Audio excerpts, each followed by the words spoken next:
Magandang araw mga kabayan. Nagbabalik po muli ang inyong lingkod upang magbigay sa inyo ng mga bago at nagbabagang mga balita. Ka-Eric, binuweltahan si Suarez. Tambaloslos, pinagsabihan na huwag bubusalan ang SMNI News Anchor na si Ka-Eric at ang programang SMNI dahil baka siya pang mapasama. Matinding kahihiyan ang nangyari dahil sa sobrang guilty ni Romualdez ay wala nang magawa dahil masyado nang ibinulgar ang kanyang katarantuduhan na ginagawa sa politika. Hoy itlog man, huwag kang ano dyan, unahin mo ang bansa bago sarili mo. Para sa buong impormasyon, panoorin ang buong video. At kung bago ka pa lamang sa aking channel, huwag kakalimutang mag-subscribe, pindutin ang notification bell at piliin ang all upang laging maging updated sa mga bago at nagbabagang mga balita.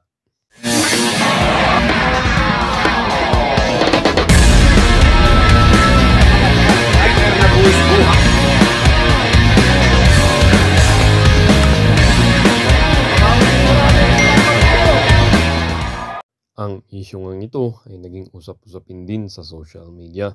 Merong isang netizen na nagsabi, "Mabuhay ka, Ka-Eric. Well said, ang ganda ng mga paliwanag mo. Klarong-klaro. We salute you.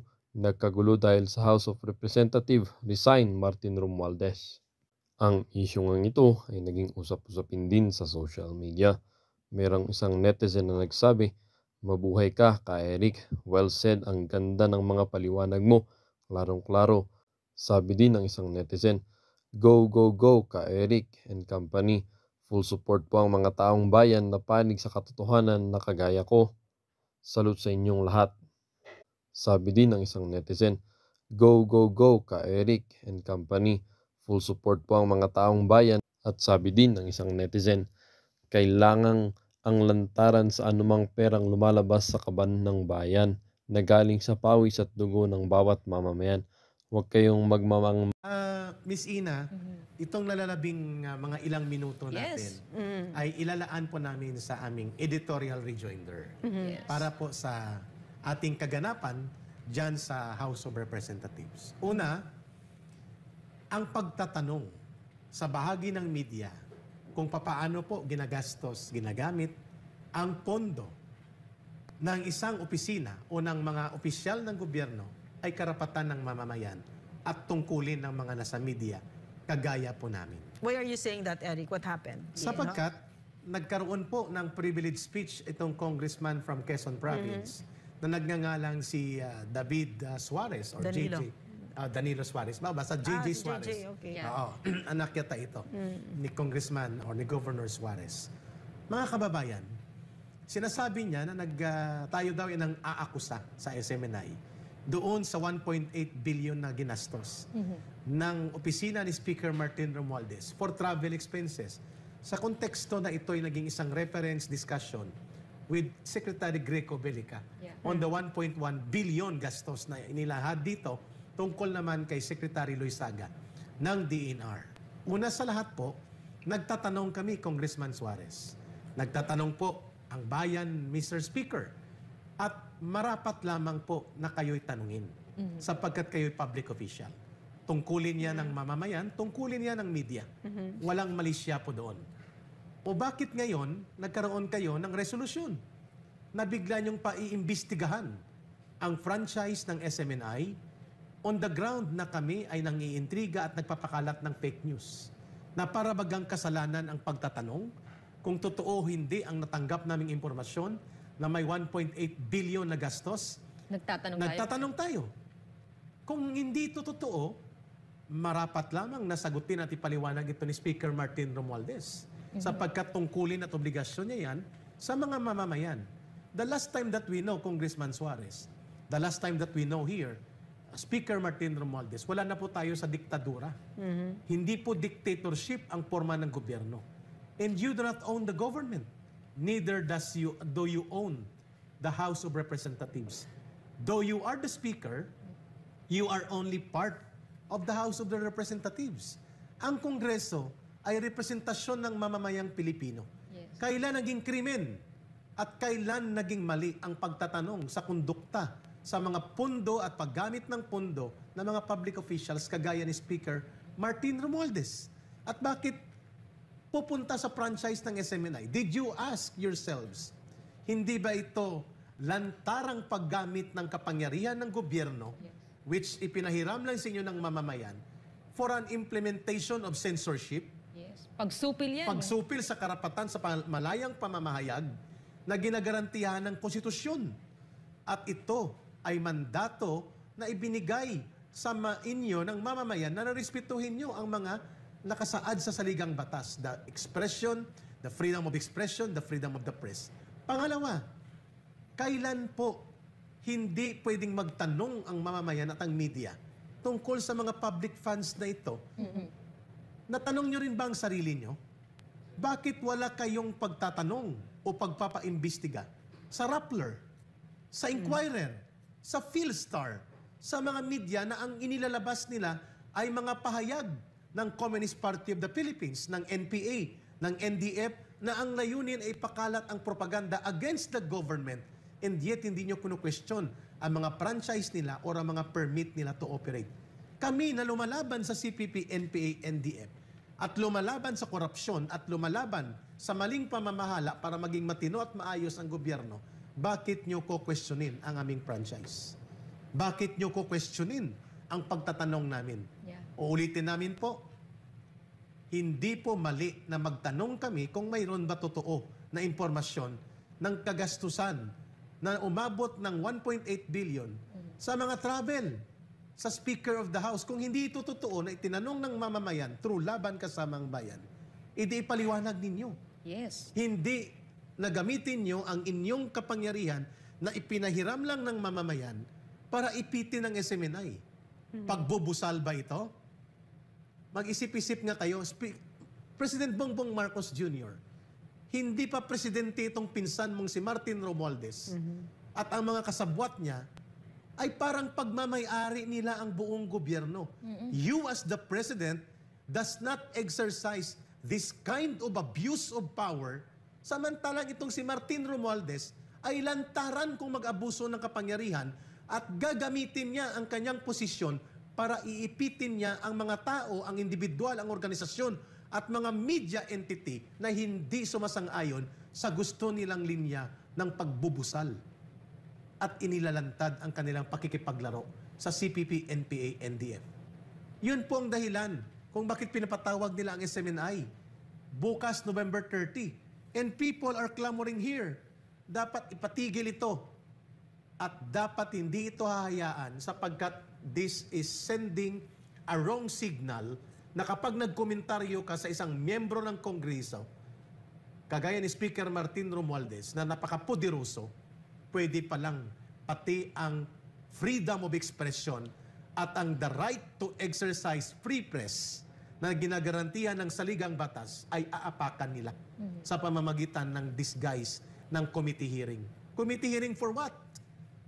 Ang kaso ng ABS-CBN ay paglabag sa mga kaso tungkol sa hindi pagbayad ng tamang buwis at mga pandaraya sa kanilang income pati na sa pagpasok ng foreign investment na ipinapakilos nila ng patalikod sa batas natin.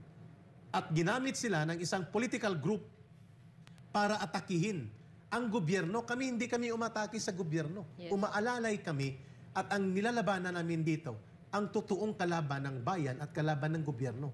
Ang CPP, NPA, NDF, magkaiba ang sirkumstansya namin. O bakit nyo kami iipitin? Sapagkat ibinubulgar namin na dapat hindi matuloy at magpapatuloy ang sabwatan ninyo, Speaker Martin Romualdez, sa CPP, NPA, NDF na napakadelikado sa interes ng mamamayan at sa interes ng kapayapaan at ng ating bansa. Nagagalit ka na isinisiwalat ito? Yun pong tanong ng mamamayan. Bakit namin ito tinalakay? Ma'am Lorraine, Miss Ina. You know, I was 10 years old when martial law was declared, no? So, I think I speak for a lot of Filipinos na malalim ang sugat sa national psyche ng nangyaring martial law, no? And yung naalala ko noon, yung pagsupil sa press. So now, nang lalamig ang dugo ko ngayon. Totoo ba ito na na magkakaroon na naman ng Marcos dictatorship? Ito ba yung nangyayari sa ating bansa? Ito ba yung magiging hallmark nitong administrasyon na ito? Kasi nakita naman natin, napakatahimik ng media ngayon. There are no dissenters right now in a vibrant democracy. Dissenters are so important, no? Nakita niyo naman, napaka-intolerant nila sa konting tanong, no? And that's very dangerous if you cannot even ask, no? And when they ask, they weaponize their institutions, they use their power to scare us, no? Into submission. So, this is what scares me about what's happening about our country right now. And I keep asking myself, what is happening to our country? Now, because a few years ago, maybe just over a year ago, we were the freest free press in the world. And now you're scaring us with something like this for asking a very legitimate question. Na kaya namang ipaliwanag, buksan ang libro at ipakita sa publiko ang gastos kung hindi totoo o hindi. Eric, Ma'am Lorraine, bigyan natin ng pagkakataon yung naging pahayag din ng House of Representatives through Secretary General Reginald Velasco kahapon ito. Ito ang sabi niya. Recent reports circulating about a 1.8 billion peso travel fund allocated to Speaker Martin Romualdez are completely unfounded and categorically false. These allegations are a clear example of fake news designed to mislead the public and tarnish the reputation of the Speaker and the entire House of Representatives as an institution.